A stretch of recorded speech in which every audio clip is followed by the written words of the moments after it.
In this video, we are going to see how to send the media in high definition quality on WhatsApp web. So basically what happens is whenever we share any kind of videos or pictures on WhatsApp, it reduces the quality of it. So if you want to share it in high definition quality, here's what you can do. First of all, just click on this gear icon right at the bottom. And then let's go to the chat section.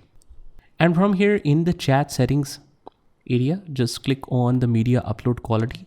And you can see that it says standard quality. Standard media use less storage and faster to send. But let's say that you want to share some important pictures and you want to set the original quality or HD quality for it. So this media is slower to send and can be 6 times larger. So this means that if you're using the mobile data, then it might not be suitable. What you can do is just share the pictures or videos that you want to send in HD quality by changing to this setting and then switch back to standard quality. That's what I recommend. After that, in order to make this effective, just go back and let's check once more if the HD quality is still selected. Yes, it is. And that's how you do it.